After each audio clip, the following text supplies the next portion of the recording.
My manhood, oh. My manhood is gone. Huh? What are you saying? How can it just disappear? Somebody help me. I am finished. Gods of our land, have mercy. My husband!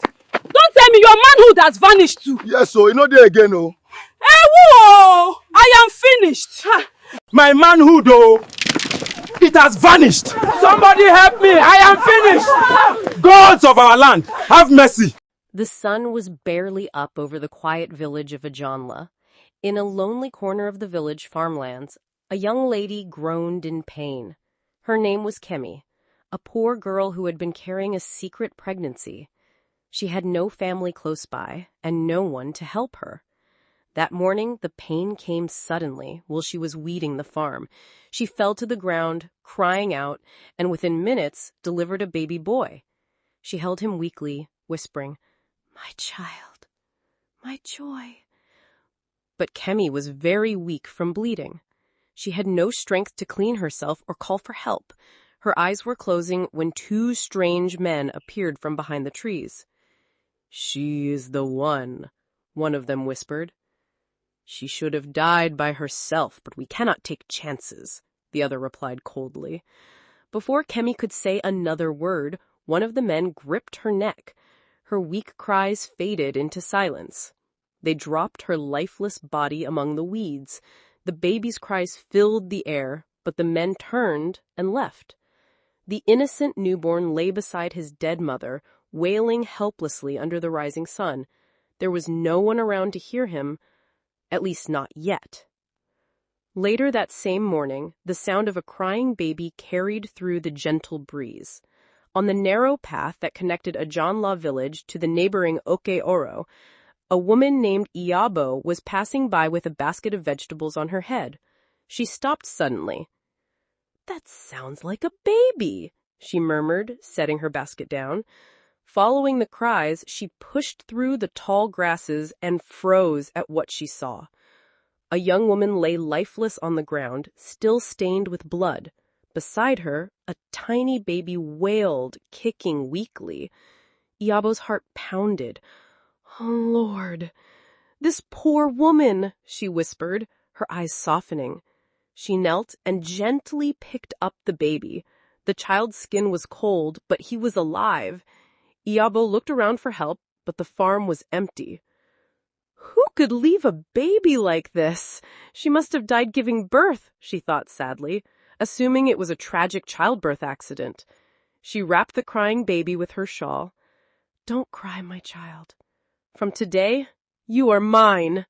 I will take care of you." Iyabo took one last look at the dead mother, whispered a short prayer for her soul, and hurried home with the baby. Iyabo returned to Oke-Oro with the baby in her arms. Her neighbors gathered around, surprised. "Iyabo, where did you find a baby?" an old woman asked. Iyabo explained how she discovered him crying beside his dead mother on the farm. Everyone pitied the child. Some advised her to hand him over to the village head, but Iyabo shook her head. "No, I will raise him as my own. The poor boy has no one. I believe God put him in my path for a reason," she said firmly. She named him Ayomide, meaning "my joy has come." From that day, she treated him like her own son. Ayomide grew up loved and cared for. He was bright and full of life. He helped Iyabo on the farm, followed her to the market, and called her Mama with pride. Although some children teased him for not having a father, Iyabo always reassured him. "My son, what matters is that you are alive and loved," she would say. 10 years later, in the village of Ajanla, a strange event shook everyone at dawn. One man woke up and screamed from his hut. Another shouted from across the street. Within minutes, the entire village was in uproar. Every man, young and old, poor and rich, farmer and hunter, discovered the same terrible thing. Their manhood had vanished overnight. Fear spread like wildfire. Wives gasped in disbelief, some mocking, others weeping. Young girls whispered in shock. The men hid themselves in shame, confused and terrified. Even in the palace, the horror was no different. The king, Oba Aditona, his sons, and the chiefs all faced the same humiliation. The royal guards were too struck. "What abomination is this?" the king roared, pacing the palace hall. "How can an entire village of men wake up like this?" The news spread beyond Ajanla to neighboring villages. Women worried. Who will marry our daughters? Who will give us children? How will our land survive without men? That day, Ajanla was no longer a village of pride. It became a place of fear, shame, and confusion. Something deep and dark had begun. The next morning, the palace courtyard was full. Men covered themselves with long wrappers, avoiding eye contact. Women stood in groups, whispering, some laughing nervously, others crying. King Oba Adetona raised his staff. "People of Ajanla, I know fear has entered every home, but calm your hearts. I, your king, will not rest until this abomination is removed." A man from the crowd shouted, "Kabiese! How can we be calm when we have lost our pride as men?" Another added, "Our wives will leave us. Our daughters will remain unmarried. This is shame." The women murmured in agreement. Some asked, "What if this curse spreads to other villages? We will be mocked forever." The king lifted his hand again. "I will summon the traditionalist. He will consult the spirits and tell us what has happened. Until then, be patient. The gods will not forsake us." Though the king's words gave a little hope, fear still hung over the village. In every hut, wives looked at their husbands with pity, and husbands bowed their heads in shame. Ajanla had never known such darkness. That evening, the palace drummers went around the village, announcing, "Let all gather at the palace tomorrow. Baba Ogunleye, the great traditionalist, will speak." The next morning, the entire village filled the palace square. Baba Ogunleye, an old man with chalk markings on his face, arrived with his cowries, staff, and calabash. He sat before the king and began his divination. The crowd watched in silence as he chanted incantations, shook his cowries, and stared into the calabash. After a long pause, his voice rang out. "The spirits have spoken. This calamity is not ordinary. The gods are angry. There is a secret hidden in this palace. Until the king confesses, the shame will not be lifted." The people gasped. All eyes turned to Oba Adetona. The king shifted uncomfortably. "What secret is this?" a chief asked. Baba Ogunleye shook his head. "I am not permitted to reveal it. Only the king himself knows. Until he speaks, nothing will change." Murmurs spread quickly. Some men looked at the king with suspicion, others with fear. Whispers of doubt began to grow. For the first time in many years, Oba Adetona felt powerless before his people. After Baba Ogunleye's revelation, the palace was heavy with tension. The chiefs sat still, waiting for the king to speak, but the king only looked down, rubbing his staff nervously. "Your Majesty," Chief Balogun said carefully, "if there is any matter you have hidden, now is the time to speak. The whole village is suffering." The king cleared his throat. I have no secret. The gods must be mistaken." The chiefs exchanged worried glances. The crowd outside began to murmur louder. Soon, angry voices rose. "So it is the king's fault. He has offended the gods. Why should we suffer for one man's sin?" That night, unrest spread through Ajanla. Some villagers lit fires and stood outside the palace walls in protest. Others cursed the king quietly in their huts. For days, Oba Adetona shut himself inside, refusing to see anyone. He tried to remember if he had truly done anything so terrible, but nothing came to his mind. His sleep was troubled, his meals tasteless. Yet the curse remained. The men were still powerless, and the shame of Ajanla grew deeper each day. 2 weeks passed, and the curse still held the village in its grip. Every morning the men checked themselves with hope, only to meet the same bitter reality. The markets grew quiet. Families stopped celebrating marriages because no groom was worthy anymore. Women became restless, some mocking their husbands openly. Others cried at night, fearing their lineage would end. In the palace, chiefs argued among themselves. Chief Balagon warned, "Kabiesi, the people are losing patience. If this continues, they may rise against the throne."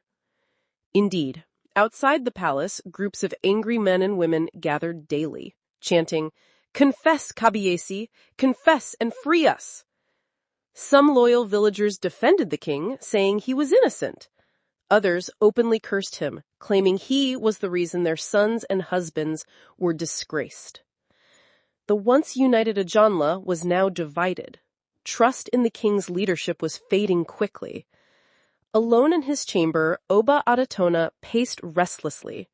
What secret could the gods mean? He asked himself again and again. But no matter how hard he thought, nothing came to his mind. The throne of Ajanla had never felt so fragile. At last, Oba Adatona could no longer bear the pressure. He sent messengers to a faraway land to fetch a powerful traditionalist known as Baba Farotimi, a man feared for his deep knowledge of the unseen. When Baba Farotimi arrived, the palace square filled again. The people waited in silence as he prepared his divination. He sprinkled white chalk on the ground, poured palm oil into his calabash, and chanted ancient words. After a long pause, his voice boomed. "The first divination spoke the truth. This curse is tied to the king's secret. But hear me well. The king has a son somewhere, a son he has abandoned. Until this son is returned to his rightful place, the men of Ajanla will remain powerless." The square erupted. Men shouted, women screamed, "A son? Our king has a hidden son? So this is why the gods are angry." The chiefs turned to Oba Adatona, their faces pale with shock. Baba Farotimi lifted his staff and struck the ground. "Kabiesi, you know the truth. Until you speak, the curse will not break." All eyes fixed on the king. Beads of sweat rolled down his face. His hands trembled on his staff. At last, his buried secret began to claw its way back to his memory. The palace was silent.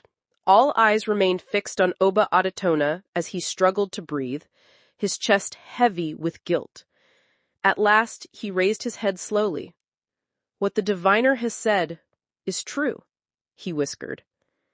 Gasps filled the air. Some women covered their mouths, others shook their heads in disbelief. The king continued, his voice trembling. 10 years ago, I made a grave mistake. A maid in this village carried my child. She threatened to expose me, and I feared shame would destroy my reign. Instead of accepting the truth, I chose evil. I ordered my guards to silence her. She gave birth on the farm that very day, and they left her there to die, with the baby." The chiefs cried out in horror. Chief Balagon shouted, "Kabiesi, you mean you killed a woman and abandoned your own blood?" The king fell to his knees, tears streaming down his face. "I was blinded by pride and fear. I thought I had buried the secret forever, but the gods see all things. Now we suffer for my sin." Anger rippled through the crowd outside the palace. Some demanded the king's throne, others cursed his name. For the first time in Ajanla's history, the great Oba Adatona bowed before his people, not as a king, but as a man crushed by the weight of his own guilt. After the king's confession, the traditionalist, Baba Farotimi, raised his staff and spoke, "The gods demand the boy's return. Until the lost son is brought back to Ajanla, no man will be restored." The chiefs nodded in agreement, though their hearts were heavy. Chief Wellaway asked, "But where shall we find him after 10 long years? Who knows if the boy is still alive?" Oba Adatona wiped his tears. "He must be alive. The gods would not demand what no longer exists. We must search every village, every path, until he is found." Messengers were sent out far and wide. Years passed as the search continued. Some believed the child had perished, others swore they saw signs of him in distant lands. Meanwhile, in Oke-Uro, Ayomide grew tall and strong under Ayobo's care. At 17, he was known as a hard-working, respectful boy. People admired him, not knowing his true bloodline. Back in Ajanla, the men remained powerless, the shame of the village worsening with time. Yet the hope of finding the lost prince kept the people waiting. 7 years after the confession, destiny prepared to reveal the boy who carried the future of the entire village. One bright market day in Oke-Uro, Ayomide stood by a stall selling yams he had harvested with Ayobo. He was now 17, tall, broad-shouldered, and strikingly handsome. His laughter drew people near, and many praised Ayobo for raising such a fine boy. Among the buyers that day were palace messengers from Ajanla, still searching for the lost child. As soon as their eyes fell on Ayomide, they froze. His face, his posture, he looked exactly like Oba Adatona when he was younger. One messenger whispered, "This must be him." They approached Ayobo and asked about the boy. Ayobo hesitated, but finally told them the story of how she had found him as a newborn beside his dead mother on the farm. The messengers bowed their heads. "It is him, the Prince of Ajanla, the one our king abandoned." Ayobo wept as she held Ayomide's hand. "My son, it seems your destiny is greater than I ever imagined." Though confused and shaken, Ayomide agreed to follow them. That evening, they set out for Ajanla, where the whole village awaited. The missing prince had been found at last, but his return would bring both healing and judgment. When Ayomide entered Ajanla, the villagers poured out in thousands. Gasps filled the air as they saw his striking resemblance to the king. Some fell to their knees, whispering, "The prince has returned." In the palace, Oba Adatona waited anxiously. When Ayomide was brought before him, the king dropped his staff and fell flat on the ground, weeping. "My son, my blood! I wronged you before you took your first breath. I killed your mother. I abandoned you. For years I let pride blind me. Please forgive me, or let me die in shame." The chiefs, the queens, and the villagers were moved to tears. All eyes turned to Ayomide, who stood silently, his chest rising and falling with emotion. Ayobo, who had followed him to the palace, placed a gentle hand on his shoulder. "My son, forgiveness brings healing. Do not let bitterness destroy you." Ayomide stepped forward and raised the king to his feet. "I will not repay evil with evil. You are my father, and I forgive you. But let the people of Ajanla know this. I am also Ayobo's son, for she saved me and raised me with love." The people cheered, chanting both Ayobo's and Ayomide's names. The curse was about to end, but the gods awaited one last act of acceptance. That night, the palace square overflowed with villagers. The chiefs, elders, and women all gathered as Baba Ferotimi lifted his staff high. "The prince has returned," he declared. "The gods are satisfied. Tonight, the curse shall be lifted." He instructed Ayomide to sit beside his father on the royal stool. For the first time in years, Oba Adatona smiled, though his eyes were red from weeping. Ayobo stood proudly behind her son, her heart full. Incantations filled the air as Baba Ferotimi poured libation to the earth.